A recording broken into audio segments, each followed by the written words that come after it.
پھر فرمایا مجھے خوب معلوم ہے کہ وہ کون سی رات ہے جس میں قیام کرنے کا رسول اللہ کا حکم ہے، یہ 27ویں رات ہے۔ اس کی نشانی یہ ہے کہ اس کی صبح کو سورج سفید رنگ نکلتا ہے اور تیزی زیادہ نہیں ہوتی۔ حضرت معاویہ، حضرت ابن عمر، حضرت ابن عباس وغیرہ سے بھی یہی روایت مروی ہے، اور کہ رسول اللہ صلی اللہ علیہ وسلم نے فرمایا کہ یہ رات 27ویں رات ہے، اور سلف کی ایک جماعت نے بھی یہی کہا، اور امام احمد بن حنبل بھی کا بھی یہی مسلک ہے، اور امام ابو حنیفہ بھی یہی روایت کرتے ہیں کہ یہ 27ویں رات ہے، جس میں ہم لوگ باقی ساری راتوں کو چھوڑ کے 27ویں رات میں ہم مکمل طور پر عبادت کے لیے بیٹھ جاتے ہیں، کہ یہ 27ویں رات ہی ہے۔ یہ ان کے قول کی سبب یہ ساری باتیں بیان کی جا رہی ہیں، کہ جو سارے لوگ کہتے ہیں کہ کسی نے 27ویں رات کو خاص طور پہ پکڑ لیا، لیکن ایسا نہیں ہے کہ ہم صرف 27ویں رات کو مان لیں کہ یہی وہ رات ہے جس کے لیے کہا گیا کہ یہ لیلۃ القدر ہے۔ حضرت عائشہ رضی اللہ تعالیٰ عنہ سے روایت ہے کہ رسول اللہ صلی اللہ علیہ وسلم نے فرمایا کہ رمضان کے آخری عشرے کی طاق راتوں میں شب قدر کی جستجو کرو۔ امام شافعی کے اس فرمان پر کہ لیلۃ القدر ہر رمضان میں ایک معین رات ہے اور اس کا ہیر پھیر نہیں ہوتا، یہ حدیث دلیل بن سکتی ہے، جو صحیح بخاری میں حضرت عبادہ بن صامت رضی اللہ تعالیٰ عنہ کی روایت سے ہے کہ رسول اللہ صلی اللہ علیہ وآلہ وسلم ہمیں لیلۃ القدر کی خبر دینے کے لیے کہ فلاں رات لیلۃ القدر رہے نکلے، دو مسلمان آپس میں جھگڑ رہے تھے۔ اب میں آپ کو بتاؤں کہ یہ خبر ہمیں کیوں نہیں ملی خاص طور پر اس رات کی، تو آپ نے فرمایا کہ تمہیں لیلۃ القدر کی خبر دینے کے لیے آیا تھا، لیکن فلاں فلاں کی لڑائی کی وجہ سے وہ اٹھا لی گئی، اور ممکن ہے کہ اسی میں تمہاری بہتری ہے، اب اسے تم نویں 27ویں اور 5ویں راتوں میں ڈھونڈو۔ بجائے دلالت یہ ہے کہ اگر اس کا تعین ہمیشہ کے لیے نہ ہوتا تو ہر سال کی لیلۃ القدر کا علم حاصل نہ ہوتا، اگر لیلۃ القدر کا ہیر پھیر ہوتا رہتا تو صرف اس سال کے لیے تو معلوم ہو جاتا کہ یہ لیلۃ القدر کی کون سی رات ہے۔ اس لیے نبی اکرم صلی اللہ علیہ وآلہ وسلم نے فرما دیا کہ تم لیلۃ القدر کو تلاش کرو۔ حضرت ابن عباس کی روایت میں ہے کہ آپ رمضان المبارک کے آخری عشرے کا اعتکاف کیا کرتے تھے، اور حضرت عائشہ رضی اللہ تعالیٰ عنہا فرماتی ہیں کہ جب آخری 10 راتیں رمضان الشریف کی رہ جاتی تو اللہ کے رسول ساری رات جاگتے اور اپنے گھر والوں کو بھی جگاتے اور ان کو کمر کس لینے کا کہتے کہ اپنی کمر کو کس لو تاکہ تم پوری پوری رات اللہ تعالیٰ کی عبادت کر سکو، یعنی پوری رات جاگنا ہے۔ اب ایک اور بہت اہم ترین بات، اب آپ لوگوں کو بہت اہم ترین بات بتانا چاہوں گی۔ امام ابو محمد ابو حاتم رحمۃ اللہ علیہ نے تو بیان کیا لیلۃ القدر کے بارے میں کہ سدرۃ المنتہا جو 7ویں آسمان کی حد پر جنت سے متصل ملا ہوا ہے، جو دنیا اور آخرت کے فاصلے پر ہے، اس کی بلندی جنت میں ہے، یعنی کہ اس کی شاخیں جنت تک جاتی ہیں، اس کی شاخیں اور ڈالیاں کرسی تلے ہیں اللہ تعالیٰ کی، اور اس میں اس قدر فرشتے ہیں جن کی گنتی اللہ تعالیٰ کے سوا اور کوئی نہیں جانتا۔ یہ سدرۃ المنتہا کی بات کی جا رہی ہے۔ اس کی ہر شاخ پر بے شمار فرشتے ہیں، ایک بال برابر بھی جگہ ایسی نہیں جو فرشتوں سے خالی ہو۔ اس درخت کے بیچوں بیچ حضرت جبرائیل علیہ السلام کا مقام ہے، حضرت جبرائیل علیہ السلام وہیں پر ہوتے ہیں۔ اللہ تعالیٰ کی طرف سے حضرت جبرائیل علیہ السلام کو آواز دی جاتی ہے کہ اے جبرائیل، لیلۃ القدر میں اس درخت کے تمام فرشتوں کو لے کر زمین پر جاؤ۔ یہ صرف اس خاص رات میں اترتے ہیں، اللہ تعالیٰ اس خاص رات میں ان کو حکم دیتے ہیں کہ زمین پر جاؤ۔ یہ کل کے کل فرشتے رحمت اور رافت والے ہیں جن کے دلوں میں ہر مومن کے لیے رحم کے جذبات موجوں کی طرح بلند ہیں، اتنے وہ جذباتی ہیں، ہر مومن کے لیے اتنا اچھا جذبہ رکھتے ہیں۔ سورج غروب ہوتے ہی یہ کل کے کل فرشتے حضرت جبرائیل علیہ السلام کے ساتھ لیلۃ القدر میں اترتے ہیں، تمام روئے زمین پر پھیل جاتے ہیں، ہر جگہ سجدے میں قیام میں مشغول ہو جاتے ہیں، اور تمام مومن مردوں اور مومن عورتوں کے لیے دعائیں مانگتے رہتے ہیں۔ ہاں، گرجا گھر میں، مندر میں، آتش کدے میں، بت خانے میں، غز خدا کے سوا اوروں کی جہاں جہاں پرستش ہوتی ہے وہاں یہ فرشتے نہیں جاتے، اور ان جگہوں میں بھی جن میں تم گندی چیزیں ڈالتے ہو، اور اس گھر میں بھی جہاں نشے والے شخص ہو یا نشے والی چیز ہو، یا جس گھر میں کوئی بت گڑا ہوا ہو، یا جس گھر میں باجے گاجے گھنٹیاں ہوں، یا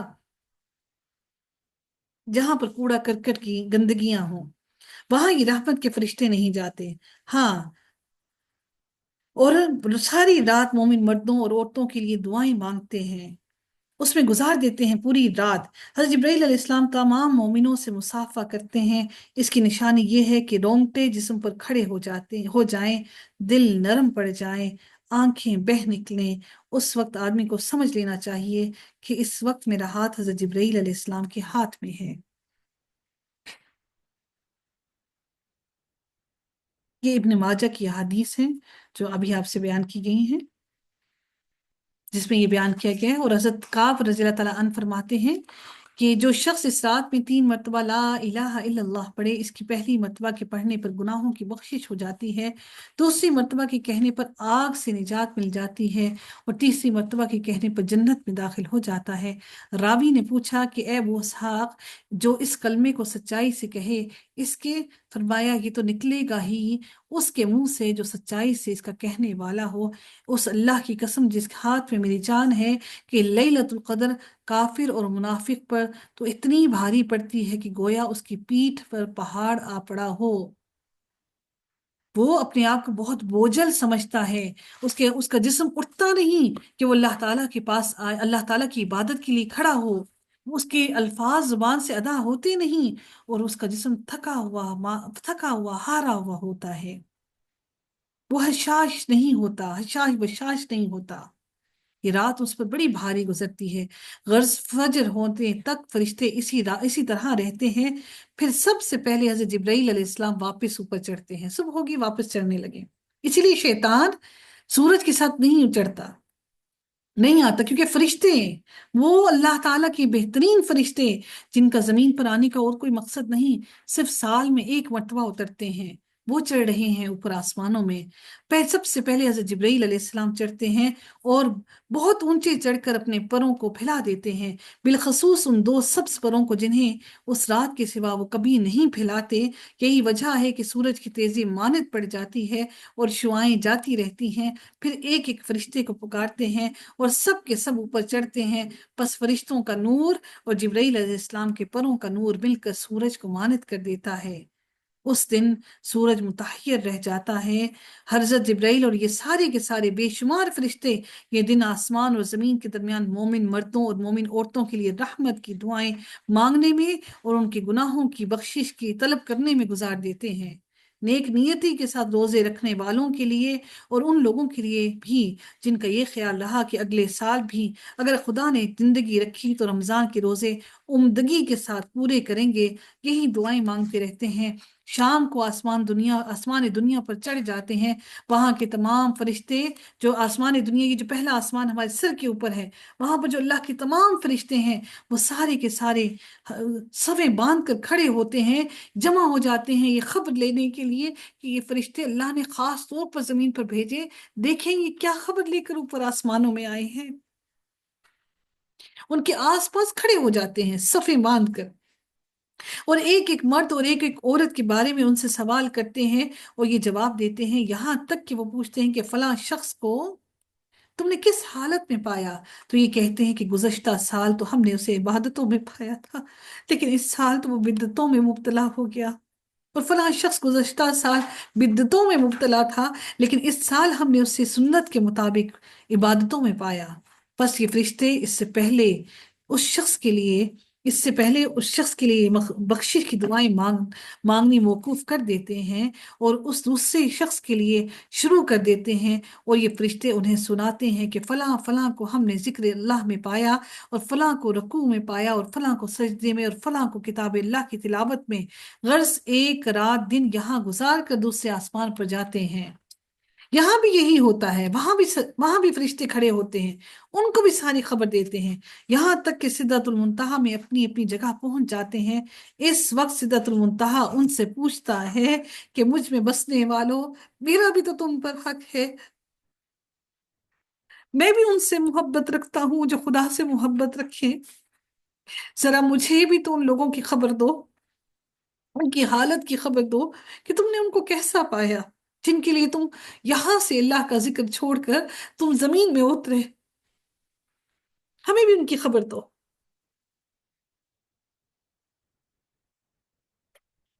حضرت حضرت کعب رضی اللہ تعالیٰ عنہ فرماتے ہیں کہ اب فرشتے اس کے سامنے گنتی کر کر کے ایک ایک مرد اور عورت کو اس کی ولدیت کے ساتھ ان کا نام بتلاتے ہیں. پھر جنت سدرۃ المنتہا کی طرف متوجہ ہو کر پوچھتی ہے کہ تجھ میں رہنے والے فرشتوں نے جو خبر تجھے دی ہے مجھ سے بھی وہ بیان کر. چنانچہ سدرہ اس سے ذکر کرتا ہے. یہ سن کر وہ کہتی ہے، جنت کہتی ہے کہ خدا کی رحمت ہو فلاں مرد پر اور فلاں عورت پر، خدایا تمہیں جلدی مجھ سے، خدا تجھے جلدی مجھ سے ملا دے. جنت چاہتی ہے کہ جنتی جلدی اس سے مل جائے. جبرائیل علیہ السلام سب سے پہلے اپنی جگہ پہنچ جاتے ہیں. انہیں الہام ہوتا ہے اور یہ عرض کرتے ہیں، پروردگار میں نے تیرے فلاں فلاں بندوں کو سجدے میں پایا، تو انہیں بخش دے. اللہ تعالیٰ فرماتا ہے میں نے انہیں بخش دیا، میں نے انہیں بخش دیا.